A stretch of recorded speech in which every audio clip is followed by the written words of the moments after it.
क्या डाउट है इसमें?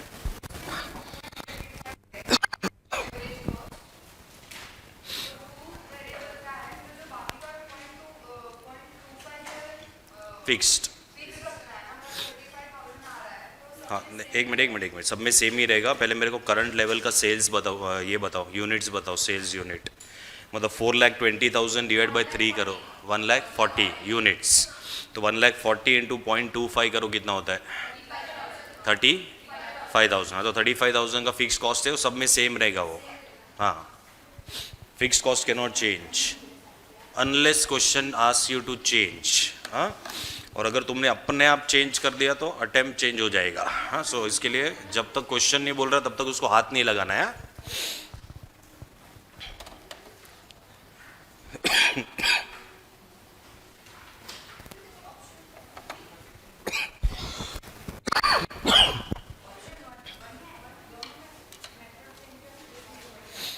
चलो, तो अभी अपना जो आज बाकी है ना, उसमें we are left with discount वाले क्वेश्चंस। ठीक है, खाली फैक्टोरिंग के 3 क्वेश्चन बचेंगे, और रिजल्ट के बात करेंगे अपन।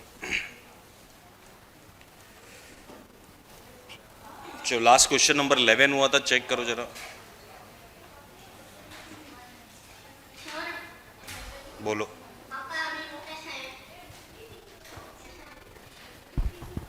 नहीं, पूरा 1 हफ्ता लगेगा, लेकिन रोज लेक्चर है, डॉक्टर बोलता है आराम करो, वो तो पॉसिबल नहीं है थोड़ा, लेकिन it is better. Last time से बेटर है। चलो, क्वेश्चन नंबर 12 पे आ जाओ। This something new in this particular question. देखो क्या दिया है। देखो, क्वेश्चन नंबर 12 जो है अभी एकदम ही अलग इन्फॉर्मेशन रहेगा। फिर क्वेश्चन नंबर 12 को सिमिलर क्वेश्चन नंबर 13 है। फिर क्वेश्चन नंबर 14 है, वो अच्छा क्वेश्चन है। एंड क्वेश्चन नंबर 15 ये इजी क्वेश्चन है। ठीक है, इतने क्वेश्चंस है। और फिर यहाँ से एक लास्ट में अपने को एक क्वेश्चन, लास्ट क्वेश्चन जो है ना क्लास वर्क का, वो करना है अपने को, क्वेश्चन नंबर 19। ठीक है, तो this is what is left. तो 3 क्वेश्चन बचेंगे फैक्टोरिंग के, वो अभी नहीं करते हैं, थोड़ा और रिजल्ट आ जाने दो। ठीक है, उसके बाद में करेंगे उसको। ठीक है, चलो आ जाओ। क्वेश्चन नंबर 12 देखो क्या दिया है। A company is presently having credit sales of 12 lakhs। मतलब अभी जो चल रहा है उसमें कंपनी का सेल्स का अमाउंट कितना दिया हुआ है? 12 lakhs। The existing credit terms are 1/10, net 45 days, and the average collection period is what is 30 days। ठीक है, अभी ये कुछ नया इन्फॉर्मेशन दिख रहा है तुमको।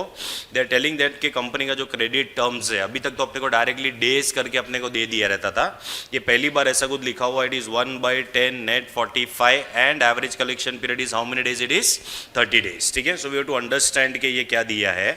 तो ये जो प्रेजेंट पॉलिसी है ना, प्रेजेंट पॉलिसी इसके अंदर जो क्रेडिट टर्म्स है, it is like this. It is 1/10। फिर क्या लिखा हुआ है? नेट 45। फिर हमको दिया हुआ है कि जो एवरेज कलेक्शन पीरियड है, average collection period is how many days? It is 30 days। ठीक है, तो अब ये हर एक का मतलब है, यहाँ पे 1 का मतलब है, 10 का मतलब है, नेट 45 का मतलब है, और ये जो एवरेज कलेक्शन पीरियड दिख रहा है तुमको 30 days का, उसका भी मतलब है। ठीक है, तो हर एक का पहले हम लोग जो है अंडरस्टैंडिंग लेते हैं। यहाँ पे जो 1 दिया है ना, 1, this is percentage of discount offered. चलो, 1 क्या है यहाँ पे? 1 is what? It is a percentage of discount offer. ठीक है, अगर यहाँ पे 2 रहेगा तो 2% डिस्काउंट रहेगा, 1 रहेगा तो 1% डिस्काउंट, 5 रहेगा तो 5% डिस्काउंट। ठीक है, अभी नेट 45 का मतलब पहले समझ लो। नेट 45 का मतलब ये है कि आज जब भी हम लोग गुड्स बेच रहे, कौन से बेसिस पे? Credit basis. ठीक है, तो we are giving them a time to make the payment in 45 days। ठीक है, तो ये जो 45 days है ना, 45 days इसको बोला जाता है ग्रॉस क्रेडिट पीरियड। क्या बोला जाएगा इसको? Gross credit period. मतलब कोई भी आएगा अपने पास जो है ये करने के लिए, मतलब क्या होता है, उसको परचेस करने के लिए, हम उसको जब भी गुड्स बेचेंगे तो हम उसको बोल रहे हैं कि तेरे को 45 days का क्रेडिट दिया। ठीक है, उसके बाद में हम है ना उसको ऑफर दे रहे हैं। क्या दे रहे हैं हम लोग उसको? ऑफर, कि अगर तूने 10 दिन में पेमेंट किया, कितने दिन में? 10 दिन में, तो हम तेरे को 1% का डिस्काउंट देंगे। ठीक है, so what is this 10? 10 is a period for which discount is valid. For which what? Discount is valid. ठीक है, so this is nothing but it is a period for which discount is what you know is valid, मतलब अगर सामने वाले को discount चाहिए रहेगा तो कितने दिन में पेमेंट कर देगा, 10 दिन में, बराबर है। अगर उसको डिस्काउंट नहीं चाहिए रहेगा तो उसको पेमेंट करना है, but after after how many days, after 45 days, ठीक है। तो यहाँ पे है ना, यहाँ पे जो 1/10 है उसका मतलब है 1% discount will be given if the payment is made within 10 days, और else you have to make the payment within what you know within 45 days, ठीक है। तो 1/10 नेट 45 का मतलब समझ गया, ठीक है। तो अभी ये 30 क्या है, ठीक है। तो अभी ये जो यहाँ पे जो अपने को एवरेज कलेक्शन पीरियड दिया है ना 30, इसका मतलब देखो क्या है। देखो सपोज अगर सारे कस्टमर्स ने डिस्काउंट ले लिया तो कंपनी को पैसा कितने दिन में मिलेगा। सपोज सारे कस्टमर्स डिस्काउंट ले रहे हैं, ठीक है। सो कंपनी को पैसा कितने दिन में मिलेगा, 10 दिन में। So can I say that the money will be blocked only for what in only for 10 days, अगर सबने डिस्काउंट लिया तो, ठीक है। सपोज अगर किसी ने भी डिस्काउंट नहीं लिया तो अपने को पेमेंट कितने दिन में मिलेगा, 45 days. That means your average collection period will be 45 days, ठीक है। लेकिन यहाँ पे एवरेज कलेक्शन पीरियड 45 डेज नहीं है, यहाँ पे जो एवरेज कलेक्शन पीरियड है वो ना ही 10 है ना ही 45 है, बट ये दोनों के बीच में है। उसका मतलब है कि कुछ परसेंटेज ऑफ कस्टमर डिस्काउंट ले रहे, कुछ परसेंटेज ऑफ कस्टमर डिस्काउंट नहीं ले रहे। तो कंपनी को पैसा कितने दिन में मिल रहा है यहाँ पे, 30 डेज में, ठीक है। तो ये 30 डेज जो है ये पीरियड के लिए हम लोग COCD कैलकुलेट करेंगे, because money will be blocked for how many days, 30 days. If everybody is taking the discount, money will be blocked only for what in only for 10 days. If nobody is taking the discount, money will be blocked for 45 days. लेकिन यहाँ पे कितना days दिया अपने को, 30 days दिया है। मतलब कुछ तो भी कस्टमर डिस्काउंट ले रहे हैं, कुछ तो भी नहीं ले रहे। इन दोनों का एवरेज मिला के कितना डेज का दिया अपने को, 30 डेज, ठीक है। So what is this particular 30 days, it is a period for which money is blocked. अरे समझाइए, money is what you know money is blocked, ठीक है। So now you tell me कि अगर हमको यहाँ पे COCD कैलकुलेट करना है प्रेजेंट ये जो अपना पॉलिसी है उसमें, ठीक है, तो it will be calculated for how many days, 30 days, because money is actually blocked only for what in only for 30 days, ठीक है। चलो ये जो मैंने यहाँ पे लिखा है वो तुमको समझा, हर एक का मतलब समझा। 1 का मतलब क्या था, 10 का मतलब क्या था, नेट 45 का क्या था, और एवरेज कलेक्शन पीरियड 30 डेज क्या था, ठीक है। पहले इसको नोट डाउन करो। चलो अभी जो जो यहाँ पे 3 क्वेश्चन करेंगे सब में ये आने वाला है।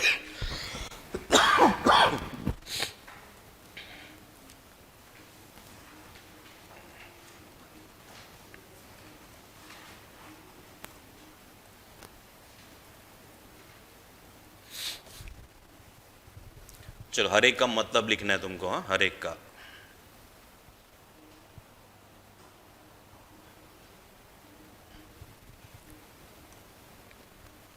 One is a percentage of discount offered.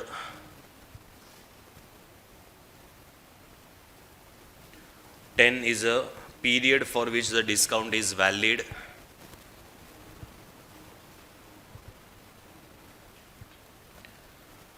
45 days बोला है कि अगर डिस्काउंट नहीं चाहिए तो भाई 45 डेज में पेमेंट कर देने का, ठीक है। तो लोग जब भी गुड्स बेचते हैं तो 45 डेज बोल के ही बेचते हैं, ठीक है। फिर गाजर दिखाते हैं कि अगर 10 दिन में अगर पैसा दे दिया तो 1% डिस्काउंट मिलेगा, ठीक है।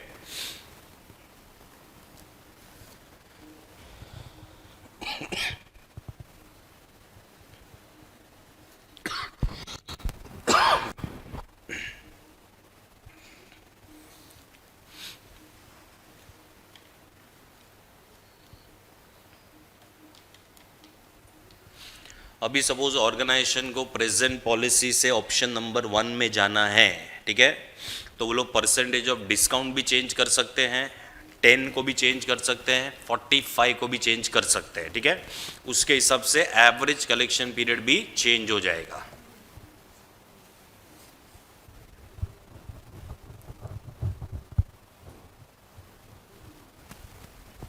ये समझा ना, तीनों चीज इसके अंदर, 3 नहीं इनफेक्ट 4 चीज है।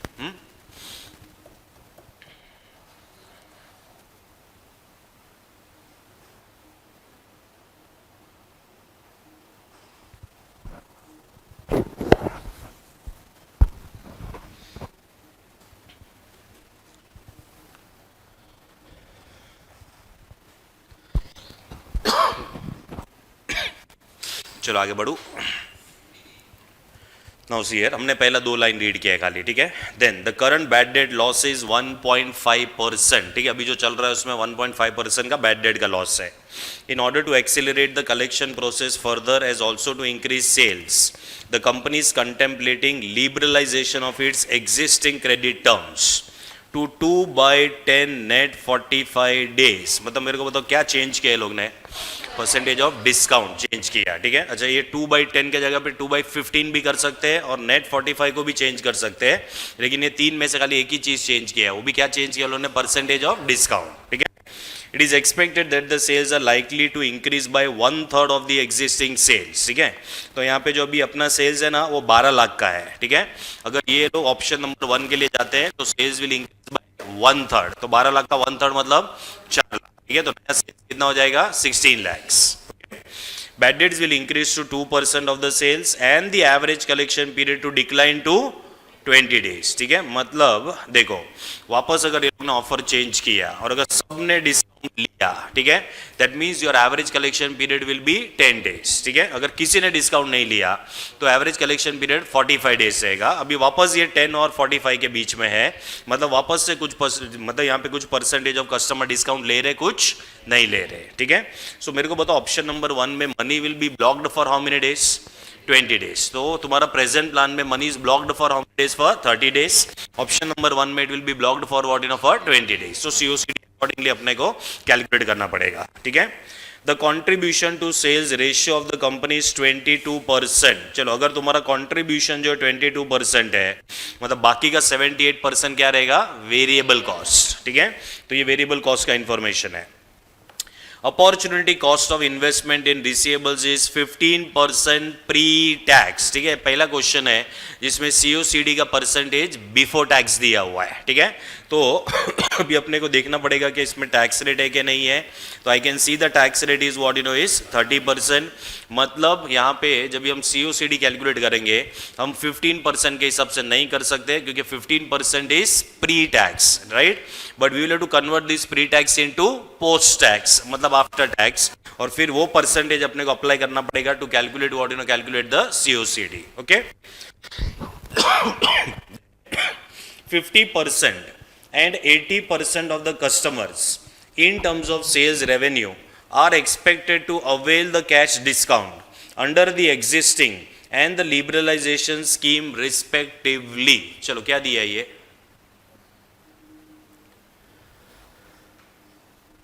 चलो क्या बोल रहा है ये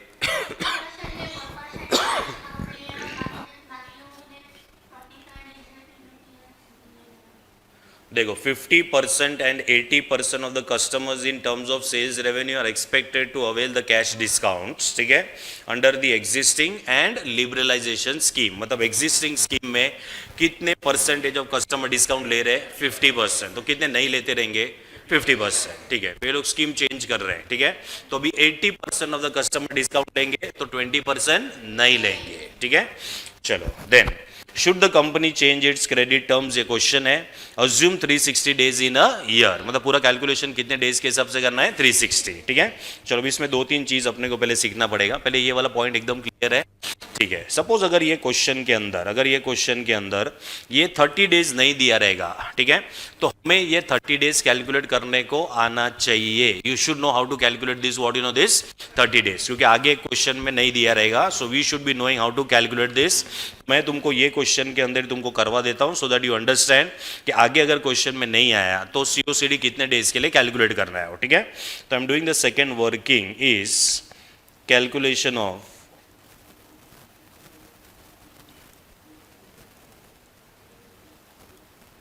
average collection period if not given in the question। ये क्वेश्चन में दे दिया है, लेकिन ये नहीं दिया रहेगा तो इस तरीके से कैलकुलेट करना पड़ेगा, ठीक है। अच्छा, ये जो मैं कर रहा हूं ना, ये मैंने ऑलरेडी एकदम स्टार्टिंग में जब ये चैप्टर स्टार्ट हुआ था ना, तभी उसके क्वेश्चन नंबर 2 में मैंने ऑलरेडी तुमको करवाया हुआ है, ठीक है। हाँ, तो इसको हम यहाँ पे अलग अलग वे से देखते हैं। मेरे को बताओ कितने टाइप के कस्टमर है यहाँ पे, 2 टाइप के, बराबर है। अभी क्वेश्चन नंबर 2 देखो तुम लोग, क्वेश्चन नंबर 2 देखो, उसमें 4 प्रकार के कस्टमर थे। याद आ रहा है तुम लोग को? 4 प्रकार के कस्टमर थे, पहले अपन ने अलग अलग भी किया था, फिर मैंने कॉमन पीरियड भी कैलकुलेट करवाया था, तभी वेटेड एवरेज यूज किया था। यहाँ पे भी सेम वो यूज करना है, we have to use what you know, weighted average. ठीक है, तो देखो यहाँ पे 2 प्रकार के कस्टमर है। पहला है कस्टमर टेकिंग डिस्काउंट, दूसरा आएगा कस्टमर नॉट टेकिंग डिस्काउंट। अच्छा, इसका प्रपोर्शन कितना है? What is a proportion?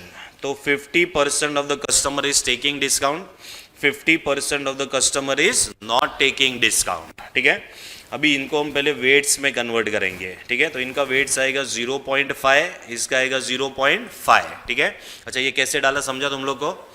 हाँ, तो देखो ये इसका परसेंटेज का टोटल तो 100 होता है ना भाई, तो 50 divided by 100 will be 0.5, again 50 divided by 100 will be 0.5। ठीक है, चलो ये वेट्स हो गया।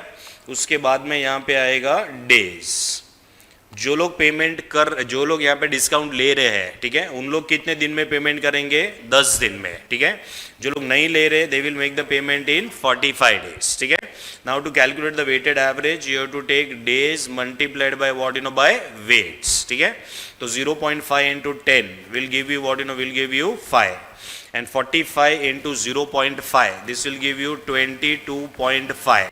तो ये एवरेज कलेक्शन पीरियड जो है ये आता है 27.5 डेज। तो सर लेकिन क्वेश्चन में तो 30 डेज दिया है, तो क्या ऐसा लिख दे कि क्वेश्चन में जो 30 डेज दिया है वो गलत है? हमारे हिसाब से तो 27.5 आना चाहिए। अरे क्या, हाँ ऐसा नहीं कर सकते? क्वेश्चन में 30 डेज दिया है तो उसको फॉलो कर लेने का। ठीक है, ऊपर में नोट में क्या लिखा है? Calculation of the average collection period if not given in the question. नहीं दिया है तो 27.5 से करना है, अदरवाइज चुपचाप जो दिया है उसको फॉलो करने का। ठीक है, तो हमें यहाँ पे क्वेश्चन में कितना दिया हुआ है? 30, तो लोग राउंड ऑफ नहीं किया है, 27.5 को राउंड ऑफ करके 30 पे नहीं लेके गए। ठीक है, सो उन्होंने अगर 30 दिया है तो will continue with what you no, with 30 days. Clear है ये? चलो ये तो हो गया प्रेजेंट पॉलिसी का। अभी हम निकालेंगे for what you no, for option number 1। तो ऑप्शन नंबर 1 में भी 2 टाइप के कस्टमर है। कस्टमर टेकिंग डिस्काउंट, ये प्रेजेंट पॉलिसी का है। अभी निकाल रहा हूं ऑप्शन नंबर 1 का। दूसरा है customer not taking discount.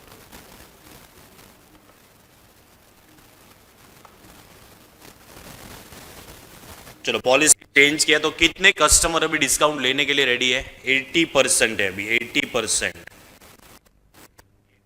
Fake है कि क्वेश्चन में दिया है? ये दिया है, हाँ।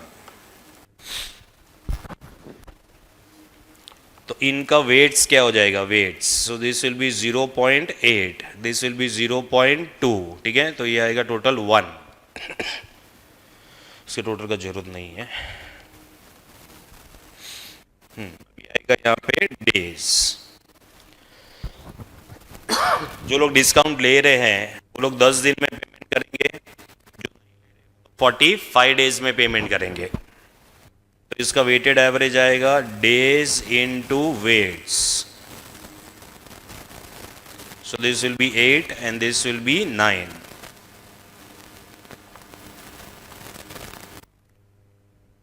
चलो नोट लिख दो, क्वेश्चन में जो 20 डेज दिया वो गलत है, हम तो 17 से ही करेंगे। चलो ऐसा करना है क्या? नहीं। ठीक है, अगर ये नहीं दिया है तो हम लोग ऐसे कैलकुलेट करेंगे। हाँ ठीक है,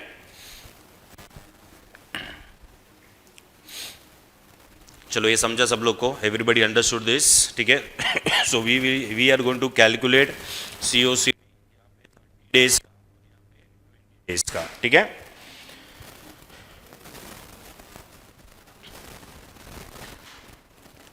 अभी आगे एक क्वेश्चन में ये वर्किंग आने वाला है, क्योंकि वहां पे क्या नहीं दिया रहेगा? एवरेज कलेक्शन पीरियड नहीं दिया रहेगा। We will have to calculate that. ठीक है, चलो अभी क्योंकि ये क्वेश्चन में डिस्काउंट का परसेंटेज है, let us calculate the amount of discount. ABCD में से यहाँ पे D भी दिया हुआ है। ठीक है, तो हमें डिस्काउंट का जो है अमाउंट अपने को कैलकुलेट करना पड़ेगा। सो यहाँ पे लिख रहा हूं मैं कैलकुलेशन ऑफ डिस्काउंट।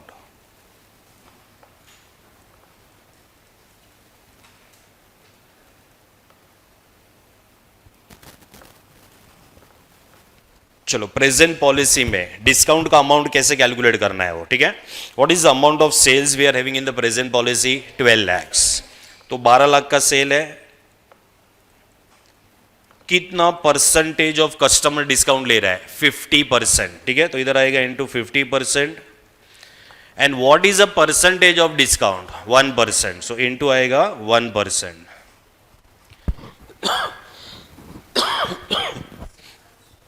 चलो ये कितना आया? 6000, ठीक है। तो ए बी सी डी में बी भी है और डी भी है यहाँ पे, तो डी का अमाउंट हमने कैलकुलेट कर लिया है। This will come to how much? 6000। फिर आएगा ऑप्शन नंबर 1। ऑप्शन नंबर 1 में इट इज 16 लैक्स। 16 लैक्स का 50%, सॉरी 80%, और 2% ऑफ डिस्काउंट है, कितना? 25,600। सो दिस विल बी 25,000, कितना हो जाएगा? 600।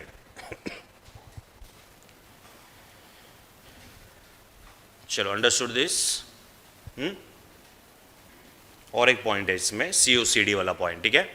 Now you tell me what is the COCD का percentage given to us in the question? 15% pre tax. हमको प्री टैक्स नहीं चाहिए, हमको पोस्ट टैक्स चाहिए, ठीक है। पहले क्यों पोस्ट टैक्स चाहिए उसका पहले अंडरस्टैंडिंग ले लो।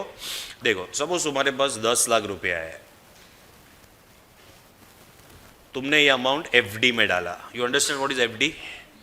फिक्स डिपॉजिट, ठीक है। फिक्स डिपॉजिट में से तुमको मिलता है सपोज 10%, ठीक है। So what is your interest income? चलो 10 लाख का 10%, 10 लाख का 10% 10,000 होता है। हाँ, अच्छा, ऐसा कोई स्कीम है तो मैं तुमको देना चाहूँगा। हाँ, 10,000 खाली। हाँ हाँ, तो 10 लाख का 10% क्या है यहाँ पे? 1 लाख, ठीक है। तो तुम्हारा इंटरेस्ट इनकम कितना आएगा? इंटरेस्ट इनकम 1 लाख, ठीक है। जैसे तुम ये 1 लाख कमाओगे ना, तो निर्मला ताई देख रही है तुम लोग को, ठीक है। वो वैसे ही तुम्हारे ऊपर टैक्स लग जाएगा, कितने का? 30%। सपोज अगर टैक्स रेट जो है वो 30% है, तो निर्मला ताई को अपने को देना है टैक्स, ठीक है। कितना देना है उसको? 30%, तो 30,000, तो वो लेके चली गई,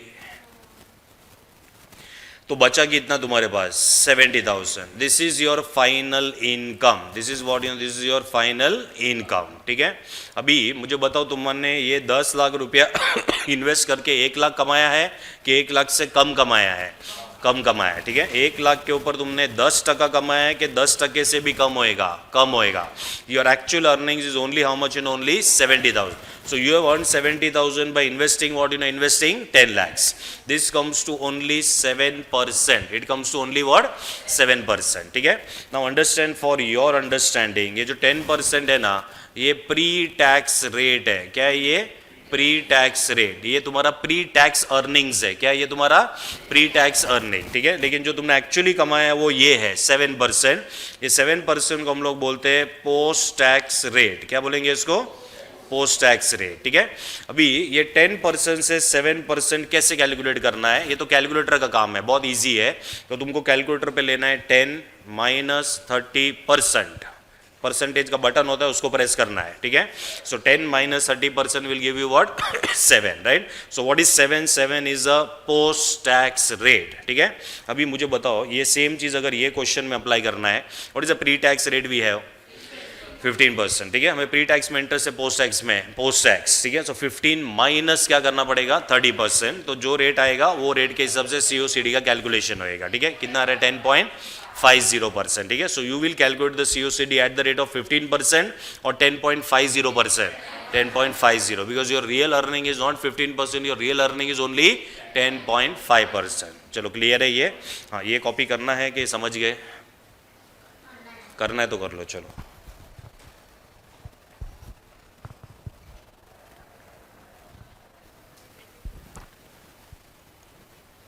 चलो, ये हो जाएगा तो अपने को अपना नेट बेनिफिट कैलकुलेट करना है, ठीक है। For how many options we have to calculate that? For 2 options.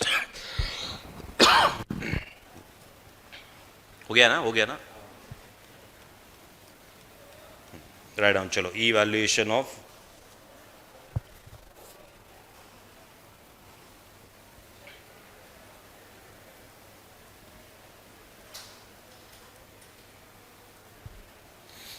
credit policies.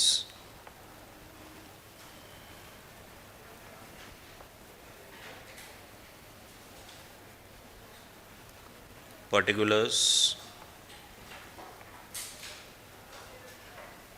Present plan and option number 1, lines draw करना तुम लोग।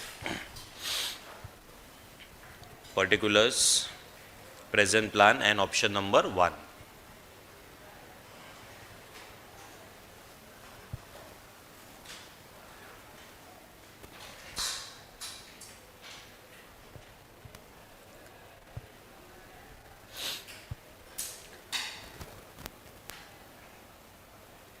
क्या लिखेंगे पहले?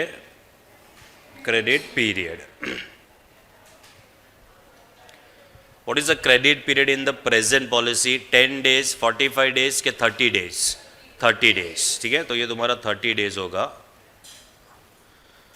What is the credit period in option number 1? 20 days. Now fortunately in this question we are given this, right? But अगर ये नहीं दिया रहेगा तो you know how to do the calculation. Okay? Then we'll start from where? Sales. अभी जो sales है वो 12 लाख है। ऑप्शन नंबर 1 में इट विल बी 16 lakhs। इसमें से लेस करेंगे वेरिएबल कॉस्ट, कितना आएगा? 78%। ठीक है, कहां से पता चला? क्वेश्चन में तो कंट्रीब्यूशन का रेशियो दिया है, तो बचा हुआ जो परसेंटेज रहेगा that will be what, variable cost. 9 lakh.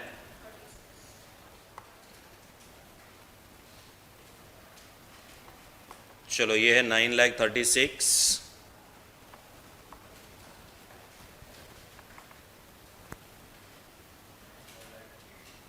12 lakh.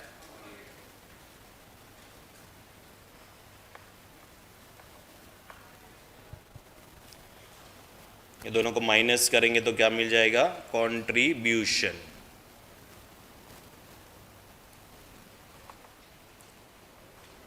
$2,64,000 और यहाँ पे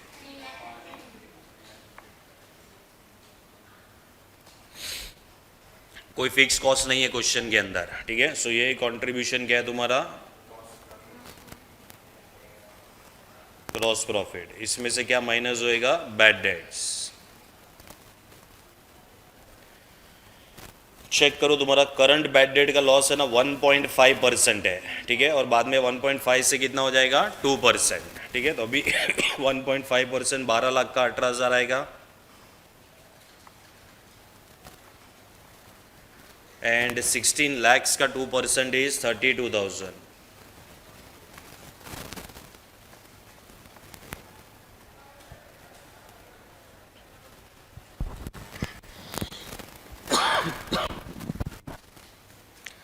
भूलना नहीं, डिस्काउंट भी माइनस करना है। ABCD में से। ठीक है, तो हमने प्रेजेंट प्लान का डिस्काउंट ऑलरेडी कैलकुलेट किया था, कितना है? 6,000, और यहाँ पे था 25,600। So contribution minus bad debts minus what, minus discount. ठीक है, so this will give you what? Net profit before tax.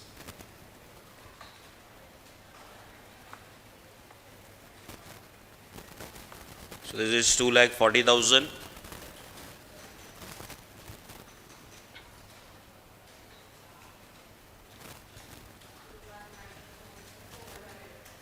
$2,94,400। चलो इसमें से टैक्स माइनस होएगा which is at the rate of 30%। You directly give me NPAT।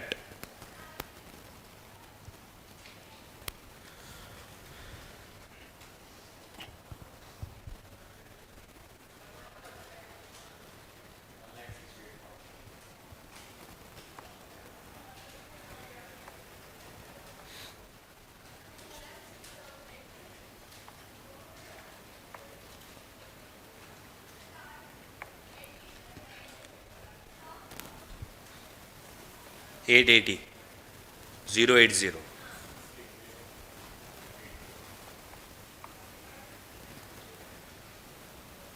चलो इसमें से क्या माइनस होएगा? Cost of carrying debtors.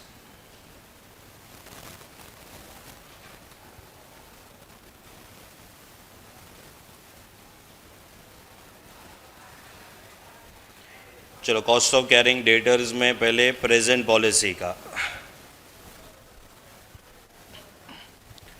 Present policy के अंदर it will be on 9,36,000 variable cost के ऊपर कितना परसेंटेज लेंगे भाई, 10.50%, ठीक है, इनटू 30 डिवाइडेड बाय 360।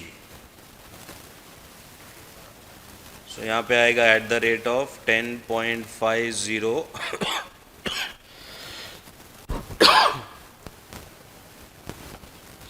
कितना आ रहा है ये,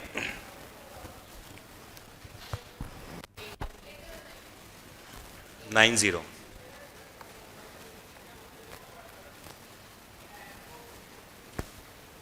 चलो फिर इधर आएगा ऑप्शन नंबर 1। ऑप्शन नंबर 1 में ये कैलकुलेट होएगा 12,48,000 पे।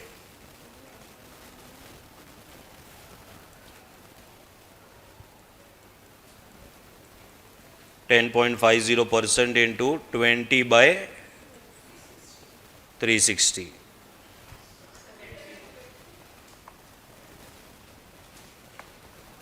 7280। ये सब करने के बाद हमको मिलेगा नेट बेनिफिट।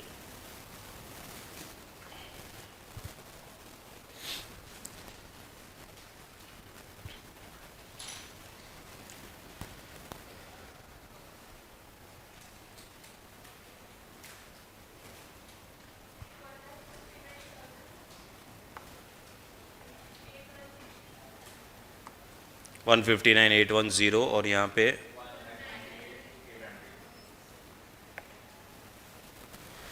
चलो तो क्या करना चाहिए, कौन से पॉलिसी के साथ जाना चाहिए, ऑप्शन 1, ठीक है। Option 1 will be selected because of higher net benefit, ठीक है।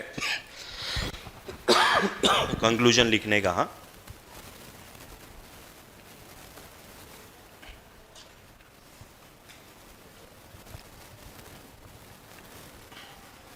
चलो इजी था ना, खाली नया नया पॉइंट्स था खाली बस।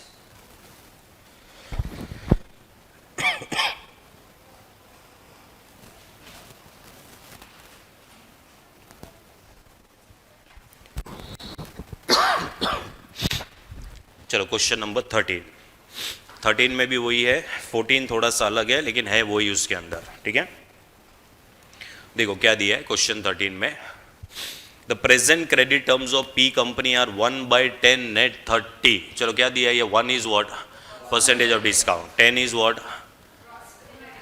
हाँ 10 वैलिडिटी पीरियड है वो, मतलब 10 दिन के लिए डिस्काउंट अवेलेबल है, ठीक है। What is net 30, gross credit period, ठीक है। It annual sales are 80 lakhs, its average collection period is 20 days, ठीक है। मतलब ना 10 है ना 30 है, उसके बीच में, मतलब कुछ परसेंटेज ऑफ कस्टमर डिस्काउंट ले रहे, कुछ नहीं ले रहे। Its variable cost and average total cost to sales are 0.85 and 0.95, ठीक है।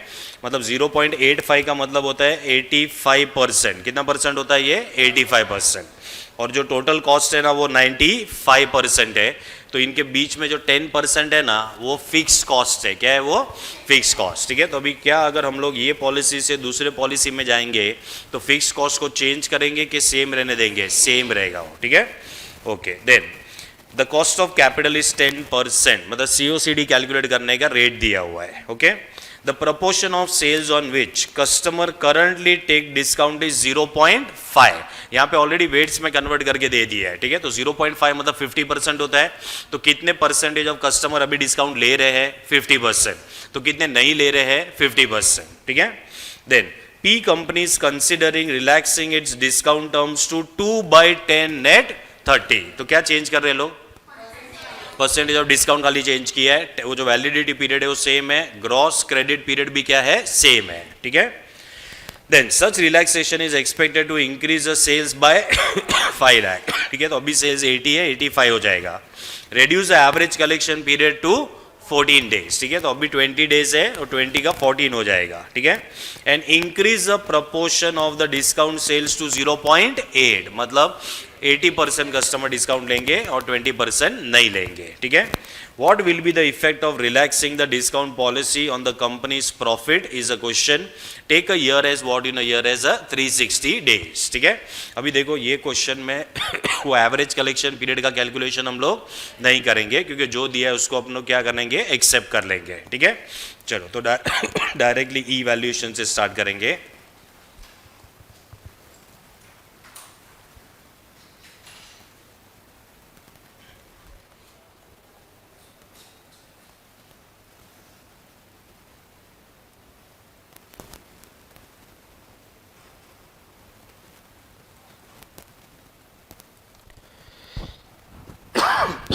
Evaluation of credit policies.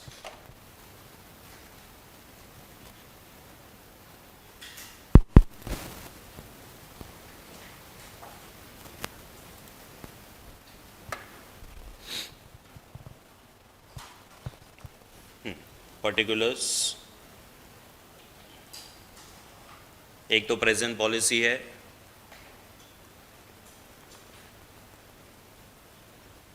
और एक आएगा ऑप्शन 1.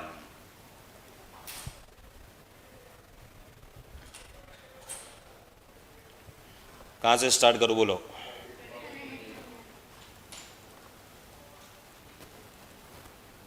Credit period. सो प्रेजेंट पॉलिसी का क्रेडिट पीरियड कितना डेज है भाई? 30 डेज. और ऑप्शन नंबर 1 में तुमने 30 बोला, ऑप्शन प्रेजेंट का 20 है और ये 14 है.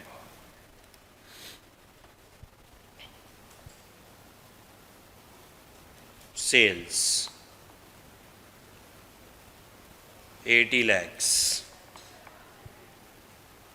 5 लाख से सेल्स बढ़ गया तो कितना हो जाएगा? 85 lakhs. चलो क्या माइनस करेंगे इसमें से?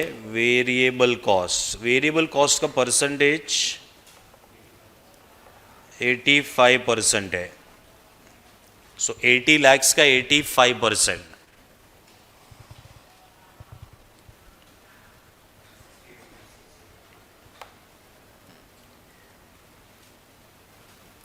इधर आएगा 68 lakhs.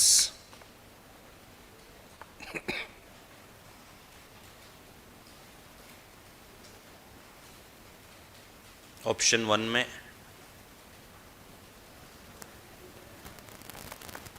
72,25,000.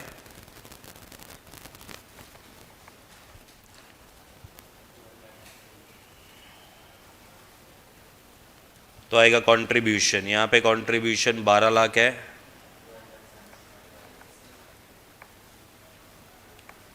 12,75,000 less fix cost. अभी जो फिक्स कॉस्ट का जो 10% दिया है ना, वो करंट लेवल पे है, खाली करंट लेवल पे. तो 80 लाख का 10% निकालने का कितना आएगा? 8 lakhs. तो यहाँ पे आएगा तुम्हारा 8 lakhs. अब मुझे बताओ ऑप्शन 1 में क्या होगा? ये 8 lakhs चेंज होगा कि 8 lakhs ही रहेगा? 8 lakhs ही रहेगा. So this amount will be what you no will be 8 lakhs. अब इधर ऐसा नहीं करना 85 lakhs का 10%. अगर 85 lakhs का 10% लिया मतलब तुमने ऐसा स्किल दिखाया कि तुमने फिक्स कॉस्ट को वेरिएबल कॉस्ट में कन्वर्ट कर दिया है. ठीक है, तो वैसा नहीं करना है.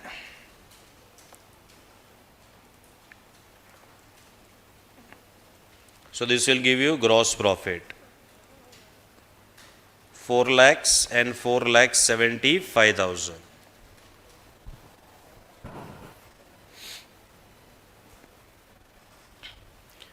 चलो अभी चेक करो A B C D में से क्या क्या है यहाँ पे. खाली डिस्काउंट खाली D है, तो लेस करेंगे यहाँ से डिस्काउंट.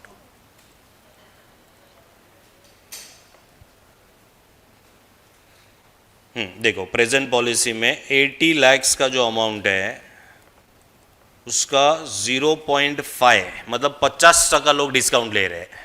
और कितना परसेंटेज डिस्काउंट ले रहे हैं? 1%. हाँ, तो कितना अमाउंट आ रही है? 40 लाख का कितना? 40,000.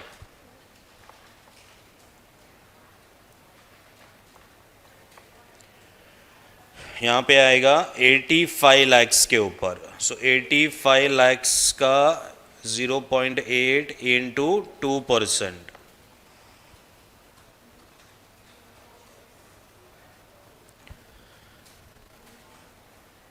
हाँ 1,36,000।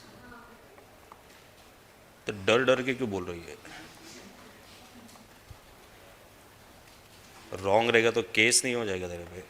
नेट प्रॉफिट बिफोर टैक्स, ये टैक्स है क्या क्वेश्चन में? नहीं है ना? हाँ, तो net profit before tax is net profit after tax.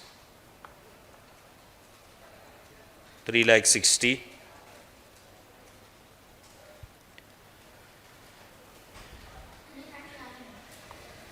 339 less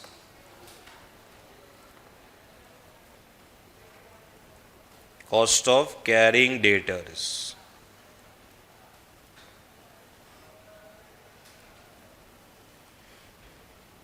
present policy. COCD किसके ऊपर कैलकुलेट होता है? Variable cost plus fix cost, ठीक है। सो यहां पे देखो वेरिएबल कॉस्ट 68 है, 68 प्लस 8 76 के ऊपर आएगा। 76 का कॉस्ट ऑफ कैपिटल बोला वो लोग ने 10% है, और ये आएगा 20 डेज आउट ऑफ 360।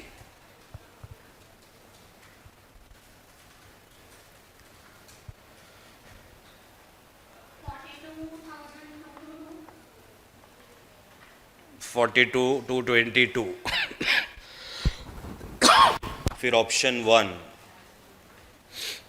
वन में variable cost is 1275, fixed cost 8 lakh है, नहीं 7275 एंड 8 लाख, सो 80,25,000 के ऊपर आएगा। Variable cost plus fix cost, हाँ 14/360,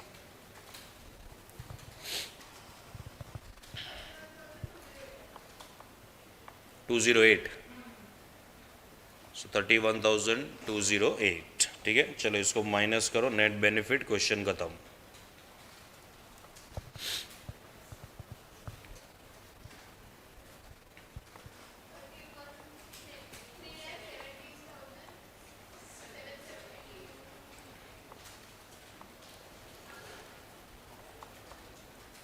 $778। चलो इधर बताओ।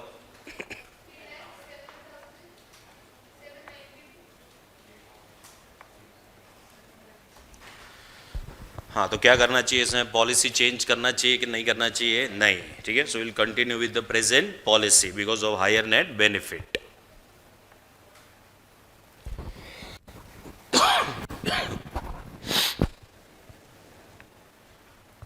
चलो आते क्वेश्चन नंबर 14 पे।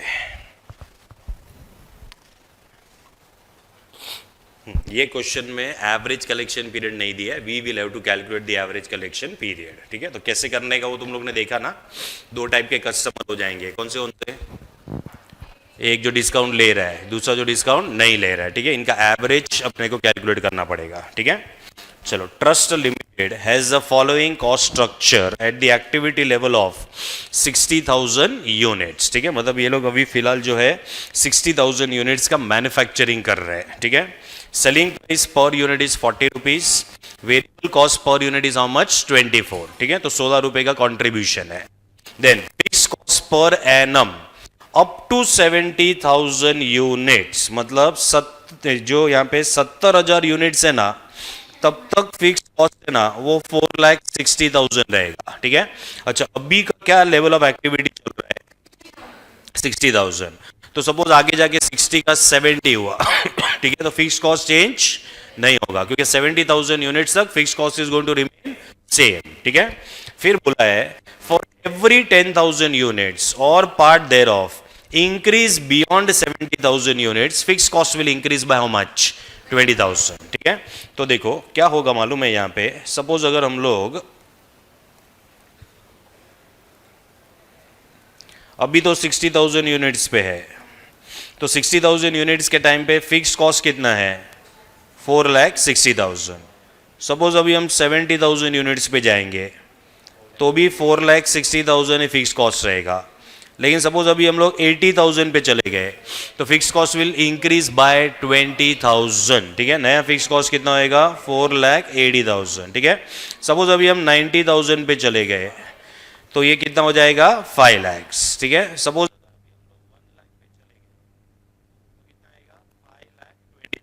ठीक है, चलो अभी सपोज अगर हमारा यूनिट्स 91,000 तो फिक्स कॉस्ट कितना रहेगा। देखो 90,000 तक 5 लाख है, फिर सपोज 91 होता है तो फिक्स कॉस्ट कितना रहेगा, नहीं 5 लाख नहीं रहेगा, 5,20,000 होगा। ठीक है, ये देखो इधर इंग्लिश में लिखा ही है फॉर एवरी 10,000 यूनिट्स और पार्ट देयर ऑफ। ठीक है, मतलब अगर एक यूनिट भी बढ़ गया ना तो fix cost will increase by how much, by 20,000। ठीक है, तो अगर हम 90 पे रहेंगे तो 90 से 91 पे गए तो पार्ट इंक्रीज हुआ, पार्ट इंक्रीज होने पे भी फिक्स कॉस्ट तो पूरा का पूरा कितने से इंक्रीज करना पड़ेगा 20,000 से। ठीक है, सो अगर 91,000 भी होता है तो 20,000 से इंक्रीज होएगा, 95 रहेगा तो भी 20,000 से इंक्रीज होएगा, ऐसा 1 लाख तक है ना तुम्हारा जो इंक्रीज रहेगा that will be how much, it will be 20,000। ठीक है, have you understood the point. ठीक है, then Trust Limited sales goods on the following terms 1/10/60।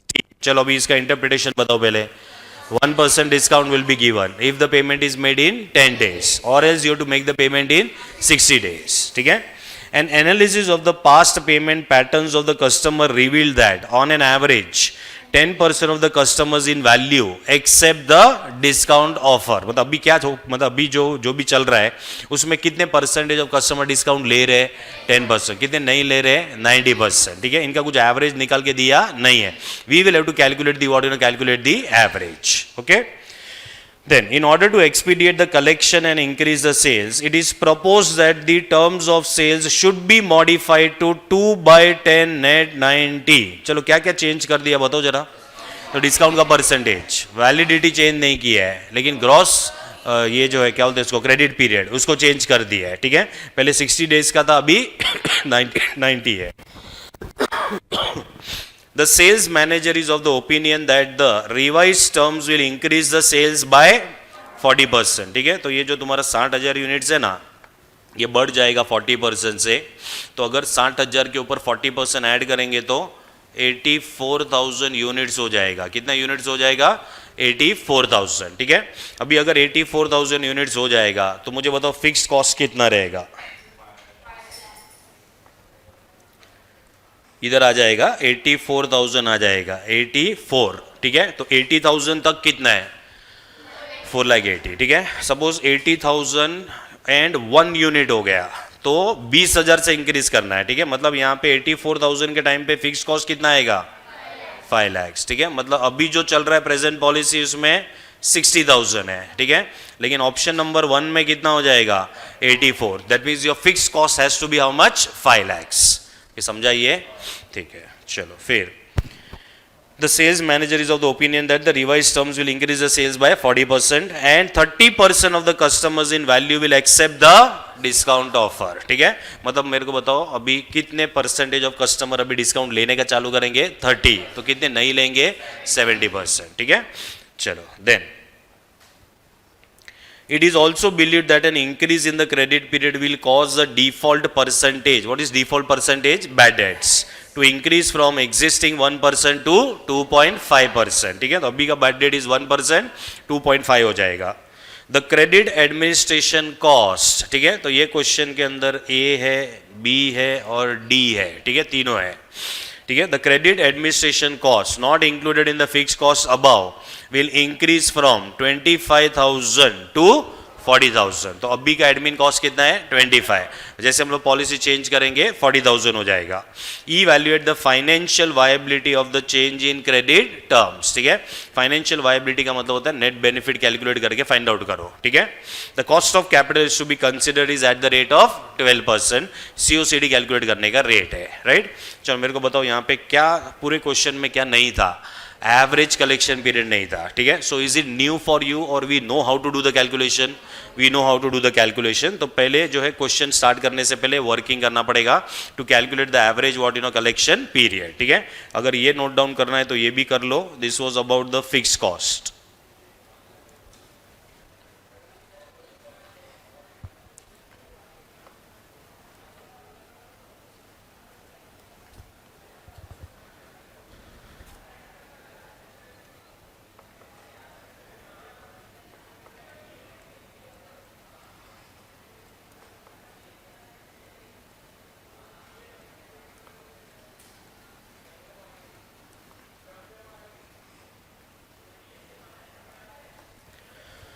चलो, प्रेजेंट पॉलिसी का एवरेज कलेक्शन पीरियड.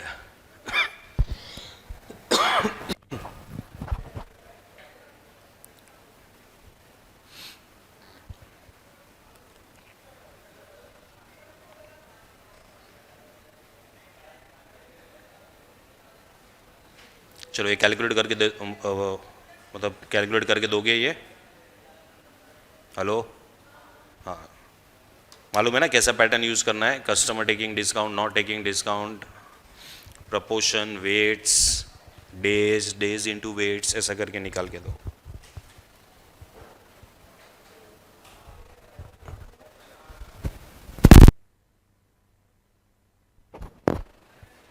ये 55 डेज है और ये 66.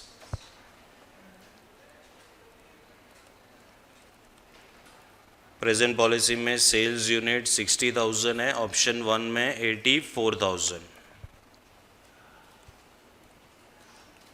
Sales at the rate of 40 है ना, 40 पर यूनिट है, ठीक है.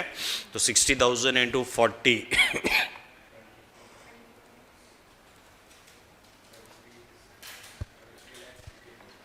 3360.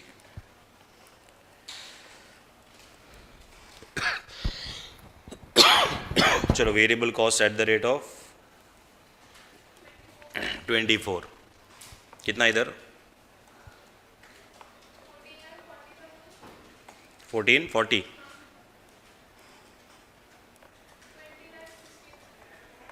सिक्स 16.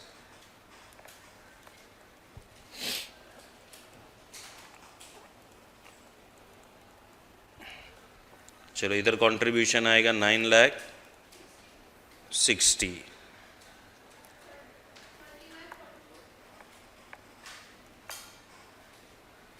1314 कैसे आएगा बेटा?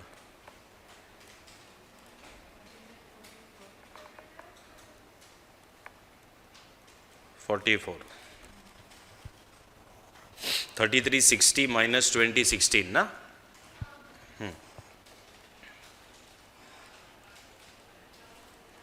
फिक्स कॉस्ट में ध्यान रखना, अभी का फिक्स कॉस्ट आएगा 4,60,000, लेकिन यहां पे फिक्स कॉस्ट कितना आएगा? 5 लाख.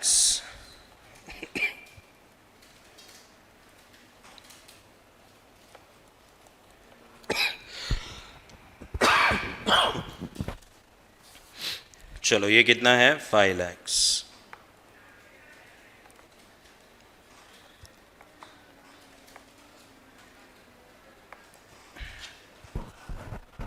$8,44,000.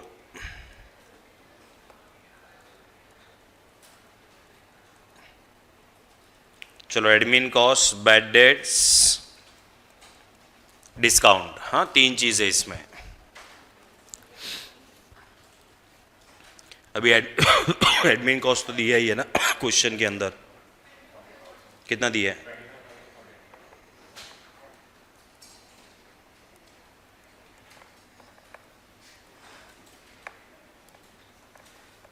2540. बैड डेट्स का परसेंटेज है.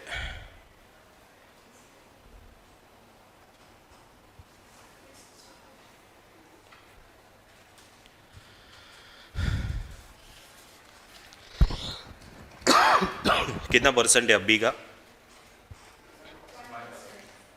1 से 2.5. तो 1% मतलब कितना आएगा? 2000 नहीं, 24 lakhs का 1%, 24,000,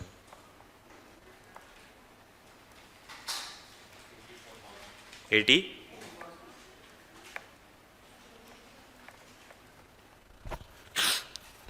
क्या हुआ, तू किधर अटक गई है?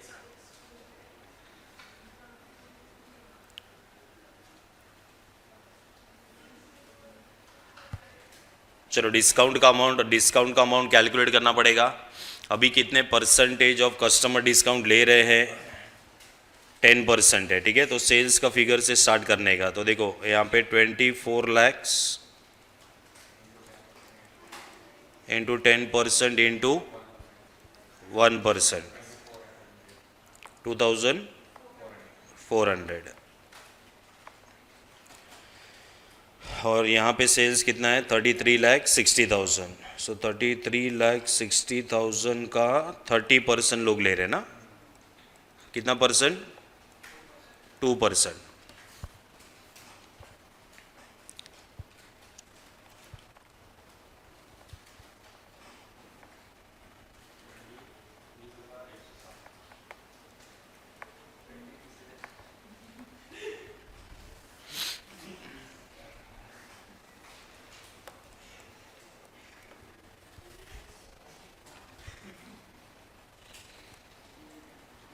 Net profit before tax, tax नहीं है ना क्वेश्चन में,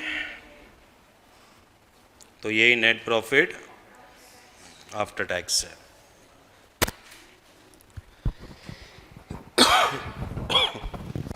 सॉरी हाँ,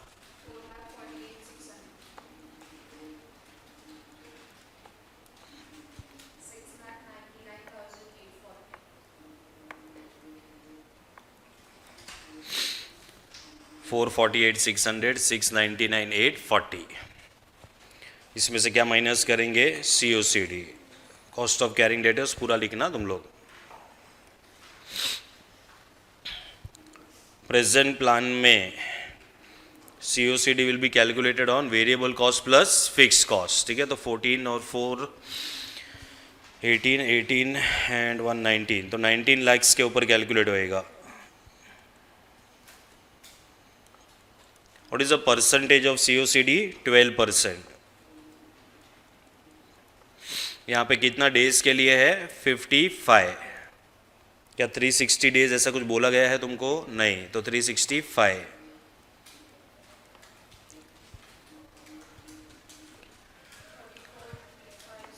34,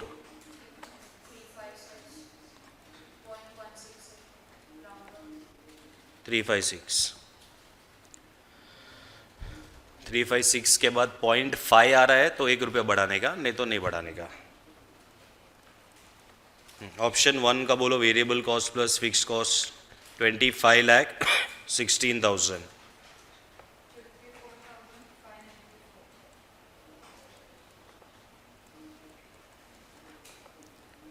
66 डेज के लिए है। 54,594।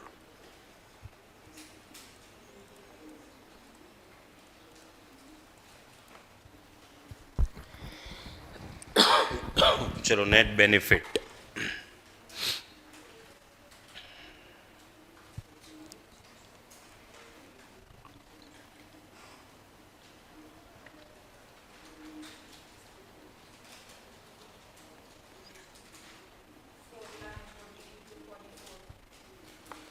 $4,14,244।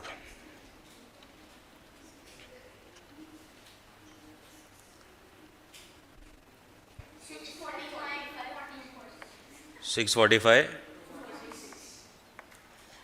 246। हाँ, तो क्या करना चाहिए? ऑप्शन 1।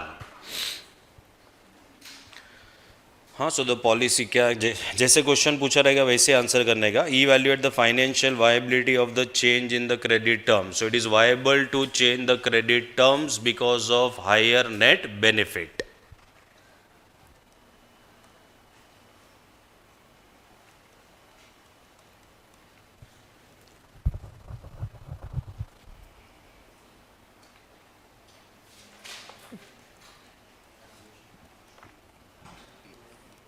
चलो इजी था ये भी।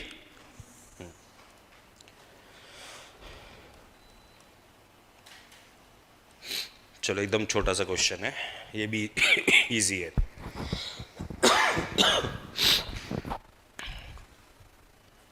ये बंद नहीं किया ना, वही वाला किया, चालू है ना, हाँ।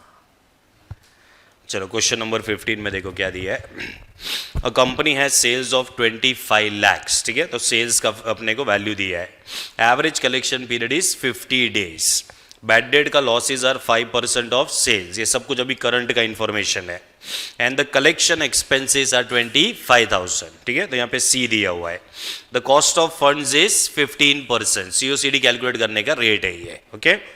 The company has 2 alternative collection programs, मतलब ये क्वेश्चन में ना फोकस है ना वो कलेक्शन के ऊपर है। किसके ऊपर है?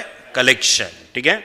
तो 2 प्रोग्राम है, मतलब ऑप्शन 1 ऑप्शन 2 जैसा। तो प्रोग्राम 1 में अगर हमने अच्छे से और भी कलेक्शन किया, क्योंकि अभी हम लोग जो कलेक्शन कर रहे हो कितने दिन में कर रहे हैं? 50 डेज, ठीक है। अगर हमने और अच्छे से कलेक्शन किया तो अपना पैसा 40 डेज में आ जाएगा प्रोग्राम 1 में, ठीक है। और अगर और अच्छे से कलेक्शन किया, ठीक है, तो अपना पैसा कलेक्ट हो जाएगा in how many days? In 30 days, ठीक है। देन बैड डेट का लॉसेस भी कम हो जाएगा। देखो अभी बैड डेट का जो लॉस है ना 5% है, ठीक है। अच्छे से कलेक्शन करेंगे, ढूंढ ढूंढ के डेटर के पास से पैसा निकालेंगे तो क्या होएगा मालूम है? बैड डेट का परसेंटेज कम हो जाएगा। अभी 4% होएगा और बाद में 3% होएगा इन प्रोग्राम 2, ठीक है। लेकिन अच्छे से कलेक्शन अगर तुम्हें करना है तो ऑब्वियस बात है कलेक्शन का खर्चा बढ़ जाएगा। तो अभी कलेक्शन का खर्चा कितना था? 25,000, ठीक है। अभी ये लोग को अपने को बंदूक लेके देना पड़ेगा, तो ये 25 का कितना हो जाएगा? अभी 50, और 50 का कितना हो जाएगा? 80,000, ठीक है। Then evaluate which program is viable, ठीक है। अभी क्वेश्चन ये है कि इसमें क्या मिसिंग है? ना वेरिएबल कॉस्ट है ना फिक्स कॉस्ट, ठीक है। तो क्या करने का? तो जो सेल्स है ना वो सेम ही है तीनों भी सिचुएशन में। मतलब यहाँ पे सेल्स चेंज क्यों नहीं हो रहा है? क्योंकि पूरा का पूरा फोकस जो सेल्स के ऊपर नहीं है, it is on doing proper what in a proper collection, ठीक है। तो तीनों केस में sales will be same. No variable cost का इंफॉर्मेशन इज गिवन, होना चाहिए था लेकिन दिया नहीं है, ठीक है। तो contribution will be equal to sales and there is no fix cost, so it will be equal to gross profit, ठीक है। अच्छा, उसके बाद में ग्रॉस प्रॉफिट के बाद अपना ए बी सी डी आता है। तो ए तो नहीं दिया हुआ है, बी दिया हुआ है और सी दिया हुआ है, ठीक है। तो हम लोग क्या करेंगे? ग्रॉस प्रॉफिट से स्टार्ट करेंगे, उसमें से क्या माइनस करेंगे? Bad debts and collection expense, ठीक है। तो will get net profit before tax, वही नेट प्रॉफिट आफ्टर टैक्स, ठीक है। अभी जब भी हमें सीओसीडी कैलकुलेट करना है तो सीओसीडी कैलकुलेट करने के लिए वेरिएबल कॉस्ट और फिक्स कॉस्ट चाहिए, जो हमें ये क्वेश्चन में नहीं दिया है। तो जबरदस्ती सीओसीडी किसके ऊपर कैलकुलेट करना पड़ेगा? सेल्स के ऊपर। That is on what amount? 25 lakhs. ये समझा? क्वेश्चन समझा? ठीक है, बस हो गया। Evaluate which program is what you know is viable, ठीक है। चलो write down. Evaluation of collection program, ऐसा लिखना है इसमें।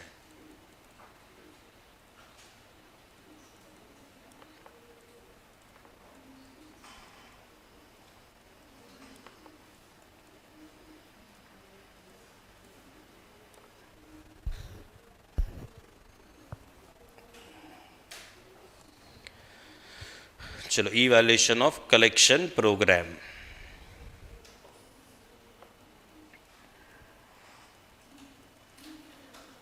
पर्टिकुलर्स,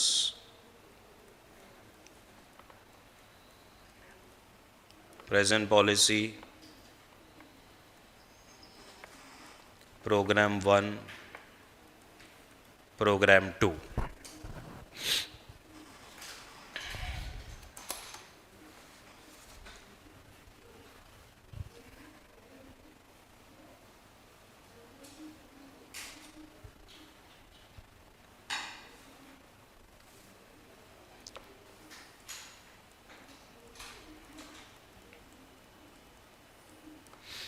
चलो, अब भी पैसा कितने दिन के लटका हुआ है? 50 डेज, फिर 40, फिर 30।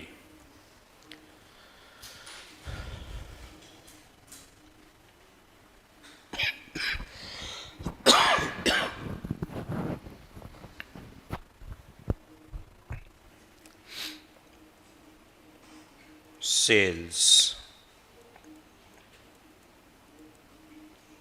कंट्रीब्यूशन क्रॉस प्रॉफिट, ठीक है, तो सब कुछ यही है।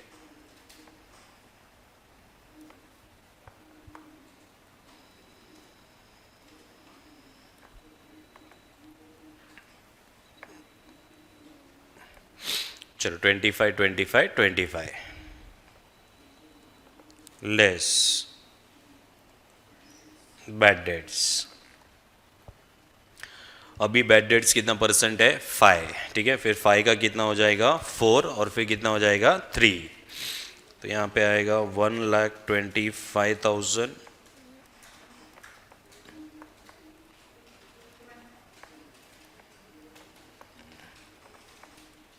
और यहाँ पे 75,000।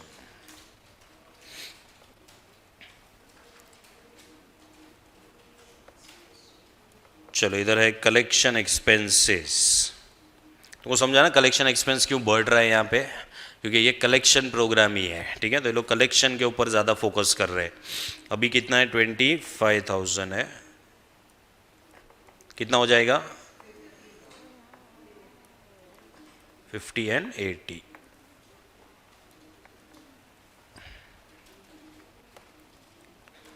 Net profit before tax, net profit after tax.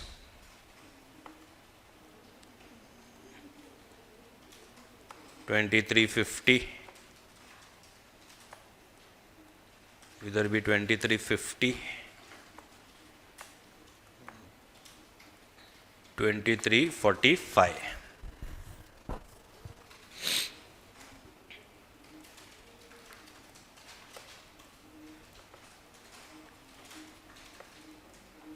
Less cost of carrying debtors. किसके ऊपर जबरदस्ती कैलकुलेट करना पड़ेगा बताओ, सेल्स। 25 lakhs का what is the percentage of COCD 15% into 50 by, check करो को 360 है, वो कुछ बकवास नहीं किया ना, नहीं, तो 365।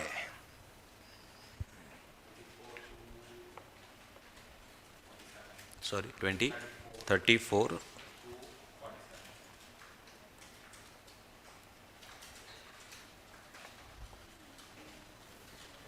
क्या अलग आ रहा है,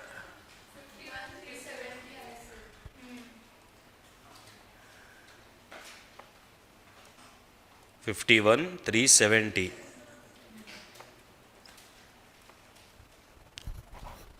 क्या हो, क्या किया,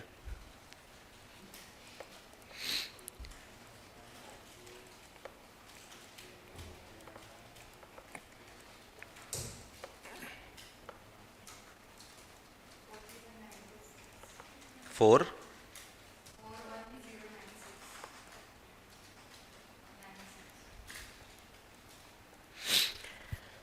चलो प्रोग्राम 2 में भी 25 lakhs के ऊपर ही आएगा।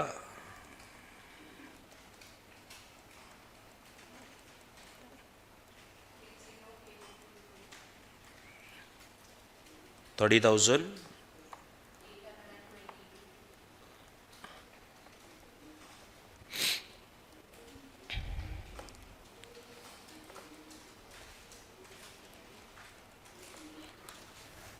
चलो कैलकुलेटर यूज करने के लिए अच्छे से ध्यान रखो, हाँ, खाली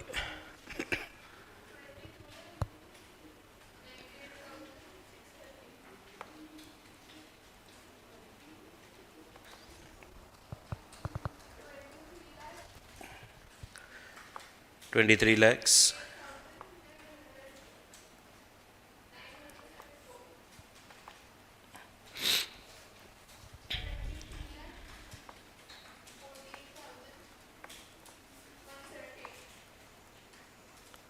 चलो 23,14,178। तो क्या करना चाहिए हमें, प्रोग्राम 2, ठीक है, so program 2 is viable because of highest net benefit. चलो लास्ट क्वेश्चन है ये, क्वेश्चन नंबर 19। ये पूरा क्वेश्चन रीडिंग स्किल्स है, क्या है ये पूरा रीडिंग स्किल्स, ठीक है। तो इसमें how well you are reading the question, उसके बेसिस पे अपने को पता चलेगा, ठीक है। अभी एकदम नया है तुम्हारे लिए तो मैं रीड करके दे रहा हूँ।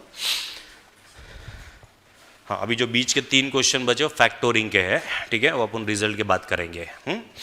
देखो अभी यहाँ पे दिया है a bank is analysing the receivables, ठीक है। रिसीवेबल्स का मतलब है डेटर्स, ठीक है।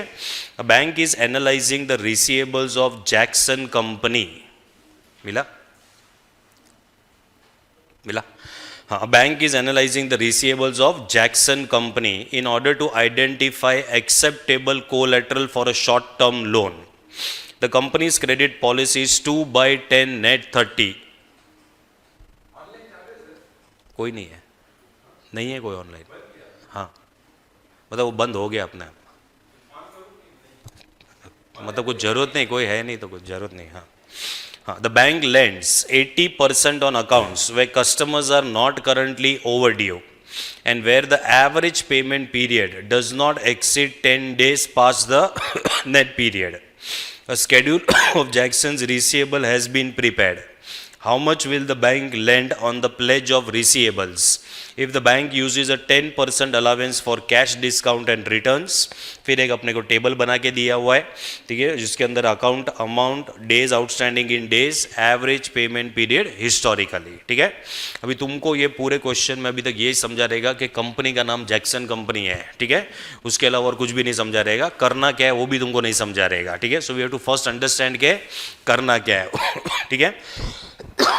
देखो पहले ये जो एनालिसिस कर रहा है ये कौन कर रहा है, who is doing this analysis? तो बैंक ये एनालिसिस कर रहा है, मतलब बैंक के पास ये डिटेल्स है, ठीक है। बैंक के पास ये डिटेल जैक्सन कंपनी ने दी है, क्योंकि जैक्सन कंपनी को लोन चाहिए। क्या चाहिए उनको? लोन, ठीक है। देखो कभी भी हमारा कोई भी असेट होता है ना, असेट, उसको हम गिरवी रख सकते हैं और उसके ऊपर हम लोग लोन ले सकते हैं, ठीक है। तो यहाँ पे जो असेट है ना वो रिसीवेबल्स है। तो ये जो रिसीवेबल्स होते हैं लॉन्ग टर्म एसेट होते हैं कि शॉर्ट टर्म एसेट होते हैं? शॉर्ट टर्म, ठीक है। तो शॉर्ट टर्म एसेट्स को गिरवी रखोगे तो सामने जो लोन मिलेगा वो भी क्या रहेगा? शॉर्ट टर्म, ठीक है। अच्छा, असेट्स को यहाँ पे रिसीवेबल्स को हम लोग गिरवी रखेंगे, मतलब डेटर को लेके आके गिरवी नहीं रखना है, उनको जो हमने गुड्स बेचा है ना उनका जो बिल बना रहेगा ना, बिल, वो हमारे लिए फाइनेंशियल असेट होता है। क्या होता है हमारे लिए? Financial asset. ये फाइनेंशियल असेट को अपने को गिरवी रखना है और उसके सामने अपने को लोन लेना है, ठीक है। लेकिन जब भी हम बैंक के पास जाएंगे तो बैंक के पास हम टोटल कितने का असेट्स लेके जा रहे हैं? 1,08,800, ठीक है। तो बैंक है ना, पहले बैंक ने कुछ कंडीशंस रखा है कि मैं ये कंडीशन मतलब ये कंडीशन सेटिस्फाई होगा तो मैं उसके ऊपर लोन दूंगा, अगर ये कंडीशन सेटिस्फाई नहीं हो रहा है तो उसके ऊपर लोन नहीं दूंगा, ठीक है। तो बैंक के कंडीशंस क्या है? उसके पहले बोला है कि company credit policy is 2/10 net 30, मतलब they are allowing 2% discount if the payment is made within 10 days। What is net 30? Gross, मतलब ये लोग टाइम कितना दे रहे हैं? 30 days का, ठीक है। नाउ जब भी हम बैंक के पास जाएंगे तो बैंक बोल रहा है कि bank will lend 80% on the accounts, मतलब पहले तो बैंक है ना, सपोज 100 रुपये का डेटर लेके गए ना तो कभी पूरा 100 रुपया लोन नहीं मिलेगा, ठीक है। तो बैंक कितना परसेंटेज लोन देगा? 80% देगा, ठीक है। 80% किसके ऊपर देगा तो उसके बारे में लिखा है। So bank is going to lend 80% on the accounts where the customers are not currently overdue। what do you mean by overdue? not currently overdue मतलब 30 दिन के ऊपर अगर किसी को सेल करके हो चुका है तो बैंक वो डेटर को एक्सेप्ट नहीं करेगा, ठीक है। तो ये बैंक के कंडीशंस है, ठीक है। अच्छा, अभी ये जो कंडीशंस है ये हर एक अकाउंट नंबर के थ्रू देखना पड़ेगा। अभी अकाउंट नंबर क्या है? तो अकाउंट नंबर 74 एक डेटर है, अकाउंट नंबर 91 एक डेटर है। जैसे जेल में होता है ना कैदी नंबर 74 ऐसा, ठीक है। तो यहाँ पे डेटर नंबर 74 है, डेटर नंबर 91 है, ऐसा करके ये पूरा लिस्ट ऑफ डेटर्स है, ठीक है। तो अकाउंट नंबर 74 को हमने कितने का गुड्स बेचा है? तो 25,000 का एसेट बन गया अपना। अभी ये एसेट लेके हम बैंक के पास आए हैं, ठीक है। यहाँ पे लिखा है डेज आउटस्टैंडिंग इन डेज, मतलब उसको गुड्स बेच के 15 दिन हो चुका है। तो क्या ये 30 डेज के अंदर है क्या? यस, ठीक है।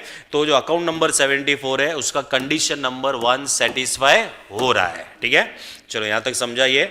Okay. Where the customers are not currently overdue का मतलब समझा? 30 दिन के ऊपर हो गया, स्टोरी खत्म हो जाएगा, ठीक है। ओके, फिर लिखा है एंड का मतलब है कि खाली ये एक ही कंडीशन नहीं है भाई, और एक कंडीशन है, और एक कंडीशन है, ठीक है। दैट मीन्स के देयर आर टू कंडीशंस, और ये दोनों कंडीशन सेटिस्फाई होने चाहिए, ठीक है। कैसे पता चला दोनों कंडीशन सेटिस्फाई होना चाहिए? एंड लिखा है। सपोज और लिखा रहेगा तो कोई भी एक कंडीशन होएगा तो भी चल जाएगा, ठीक है। यहाँ पे और लिखा है कि एंड लिखा है, एंड मतलब दोनों कंडीशंस को साथ में सेटिस्फाई करना है, ठीक है ना। What is our second condition? Our मतलब बैंक के सेकंड कंडीशन है, where the average payment period does not exceed 10 days past the net period, ठीक है। what is the net period in the question? कितना डेज है? 30 days, ठीक है। 30 days के ऊपर अगर 10 दिन और चला गया, ठीक है, तो एक बार चल जाएगा। मतलब ये जो लास्ट कॉलम दिख रहा है तुम लोग को, एवरेज पेमेंट पीरियड हिस्टोरिकली, तो अकाउंट नंबर 74 को सेल करके कितना दिन हुआ है? 15 days. Condition number 1 is satisfied, ठीक है। कंडीशन नंबर 2 में नॉर्मली वो कितने दिन में पेमेंट करता है? 20 डेज, ठीक है। अच्छा, 20 का अगर सपोज वो 30 में भी करता रहेगा तो और 10 दिन ऊपर चल जाएगा, ठीक है। मतलब हमें 40 देखना है। क्या देखना है हमें? 40।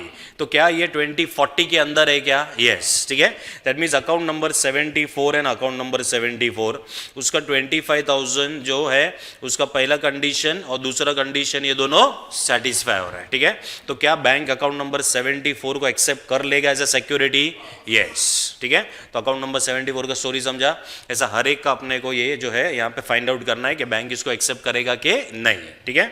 चलो अकाउंट नंबर 91, अकाउंट नंबर 91 को 9,000 का गुड्स बेचा है, उसको सेल करके 45 डेज हो चुका है, ठीक है। तो पहला कंडीशन ही गया तुम्हारा, that means this particular account number 91 will not be accepted by the bank, ठीक है। क्या हमें सेकंड कंडीशन देखना है कि सेकंड कंडीशन बाय डिफॉल्ट नहीं एक्सेप्ट होएगा? बाय डिफॉल्ट एक्सेप्ट नहीं होएगा। फिर भी अगर हम देखते हैं तो 60 हो गया है, 60 मतलब ये 40 के ऊपर चला गया है, ये 40 के अंदर रहेगा तो चल जाएगा, ठीक है। तो उसका दोनों कंडीशंस आर नॉट सेटिस्फाइड, ठीक है। सपोज दोनों में से एक कंडीशन सेटिस्फाई होता रहेगा, दूसरा नहीं होता रहेगा, तो अपन रिक्वेस्ट करेंगे कि बैंक को प्लीज एडजस्ट कर लो। नहीं, बैंक कुछ एडजस्ट करने वाला नहीं है, ठीक है, क्योंकि दोनों कंडीशन सेटिस्फाई साथ में होने चाहिए, ठीक है। चलो फिर 107 को हमने गुड्स बेचा है 11,500, क्या उसका कंडीशन नंबर 1 सेटिस्फाई हो रहा है क्या? यस, वो 30 दिन के अंदर है, और कंडीशन नंबर 2 भी सेटिस्फाई हो रहा है, ये 40 डेज के अंदर है, ठीक है। तो 24 है, that means account number 107 will also be accepted by the bank. अरे समझ रहा है?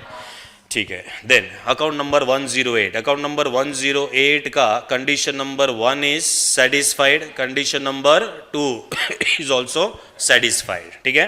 दैट मीन्स कि अकाउंट नंबर 108 को भी बैंक एक्सेप्ट कर लेगा, ठीक है।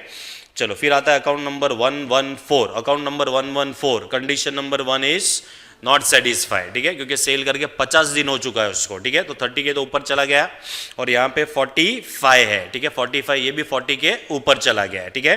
तो यहाँ पे दोनों कंडीशंस आर नॉट सेटिस्फाइड। फिर 116 को हमने 29,000 का सेल किया है, condition number 1 is what you know is satisfied, ठीक है। कंडीशन नंबर 1 30 के अंदर है ये, और ये तुम्हारा 40 के अंदर है, ठीक है। तो ये तुम्हारा 10 डेज हुआ है, that means condition number 1 and 2 both are satisfied, तो इसको भी एक्सेप्ट कर लिया जाएगा। किसको? 116।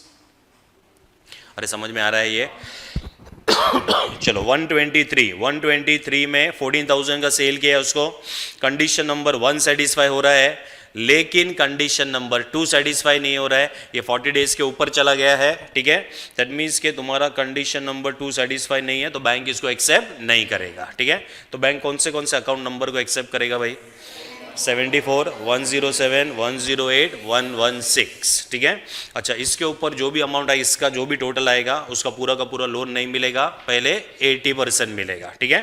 फिर आगे देखो क्या दिया है, a schedule of Jackson's receivable has been prepared, वो अपन ने देख लिया पूरा स्केड्यूल, ठीक है। How much will the bank lend, मतलब कितना लोन बैंक देगा, ठीक है, on the pledge of receivables, ये रिसीवेबल्स को गिरवी रखेंगे तो सामने कितना लोन मिलेगा, ठीक है। If the bank uses a 10% allowance for cash discount and returns, ठीक है। तो बैंक बोल रहा है कि मैं 100 रुपया लेके आओगे तो 80 रुपया दूंगा, वो 80 रुपए में से मैं 10% और नहीं दूंगा तुमको, क्योंकि ऐसा हो सकता है कि तुमने कल जाके कोई डेटर को डिस्काउंट दे दिया, या फिर तुम्हारा कोई सेल जो है वो रिटर्न हो गया, ठीक है। तो उसमें से और 10% क्या हो जाएगा? माइनस हो जाएगा, और बाकी का जो अमाउंट रहेगा that will be given to you as what you know as a loan, ठीक है। चलो, have you understood the entire question now? ठीक है, तो अभी इसका सॉल्यूशन तो 4 लाइन का ही है, ठीक है, राइट डाउन। चलो, question number 19।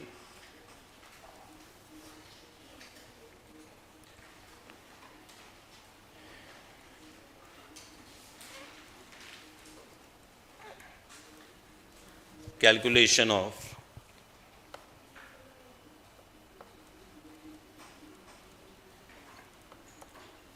amount of debtors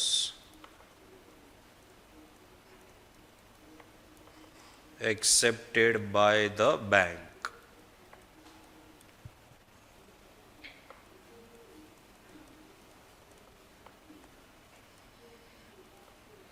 चलो, कौन सा अकाउंट 74 को पहले एक्सेप्ट करेगा? कितना अमाउंट है 74 का? 25,000।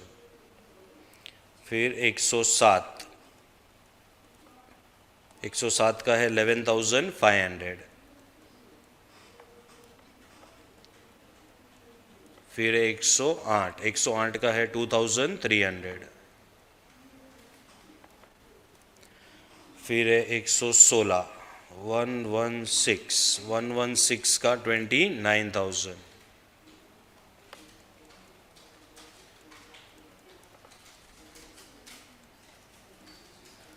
चलो, ये एलिजिबल अमाउंट है, कितना है? 67,800। फाइनल एलिजिबल अमाउंट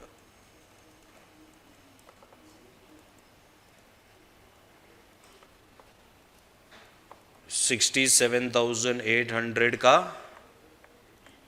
80%, ये फाइनल एलिजिबल अमाउंट है। 54,240।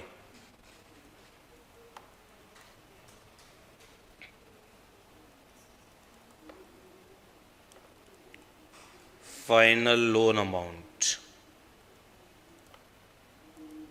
तो 54,240 में से 10% बैंक और माइनस करेगा,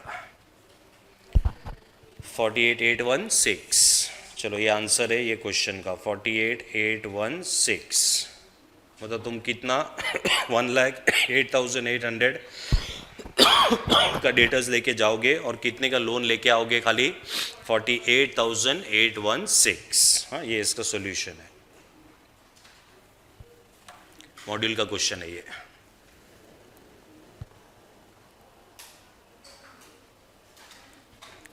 चलो, अंडरस्टूड दिस? ठीक है। चलो, तो अभी अपने अर्ली बर्ड के पार्ट अपना ख़त्म हो गया, ठीक है। तो अभी अपने को वेट करना पड़ेगा। अच्छा, बाकी के तुम्हारे लेक्चर्स चल रहे हैं ना अभी भी? अकाउंट्स हो गया, अकाउंट्स भी हो गया, तो अभी दूसरा क्या चालू है? कॉस्टिंग चालू हुआ नहीं, तो लॉ चल रहा है, ठीक है। तो एफएम भी ख़त्म, अभी सब रिजल्ट के बाद मिलेंगे, ठीक है। चलो।